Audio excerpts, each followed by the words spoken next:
BJP পরিচালিত গ্রাম পঞ্চায়েতের বিরুদ্ধে অবৈধভাবে গাছ কেটে বিক্রির অভিযোগ তুলে বিক্ষোভ সভা করল তৃণমূল। পূর্ব মেদিনীপুর জেলার এগরা 1 ব্লকের জমকি গ্রাম পঞ্চায়েত কার্যালয়ের সামনে প্রতিবাদ জানিয়ে ধর্ণা মঞ্চে বসে তৃণমূল নেতৃত্ব। গ্রাম পঞ্চায়েত লাগালে তার সত্য গ্রাম পঞ্চায়েতেরই পাওয়া উচিত। তারা 1:5 গাছ লাগাবে এবং সেই টাকা ডেভেলপমেন্ট তার করবে গ্রাম পঞ্চায়েতের সিদ্ধান্ত মোতাবেক। যদি পঞ্চায়েত সমিতি চেয়ে থাকে, আইনত চাওয়া উচিত নয়।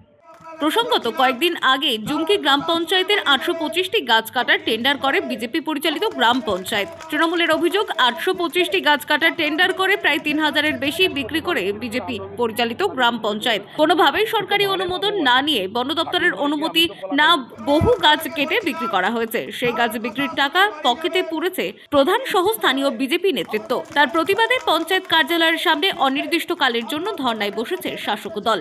বন দপ্তর অনুমোদন দিয়েছিলেন পঞ্চায়েতের আবেদন ক্রমে 825টি গাছ কাটতে পারবে গ্রাম পঞ্চায়েত।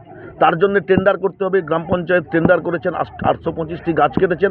ওই গ্রাম পঞ্চায়েতের প্রধান উপপ্রধানকে বলুন আপনারা যে আপনারা চলুন 825-এর বেশি গাছ কাটা হয়েছে কিনা এটা আমাদেরকে হিসাব করে দেখিয়ে দেন। তৃণমূল দলের পক্ষ থেকে দ্রুত তদন্ত করে আইনানুগ ব্যবস্থা গ্রহণের দাবি তোলা হয়েছে। এদিন বন দপ্তরের পক্ষ থেকে বিষয়টি খতিয়ে দেখতে সংশ্লিষ্ট দপ্তরের কর্মীরা ঘটনাস্থলে গিয়ে বিষয়টি নিয়ে তদন্ত শুরু করেছে। পূর্ব মেদিনীপুর থেকে অঞ্জন মাইতির রিপোর্ট, টাইমলেস ডেপিকশন নিউজ।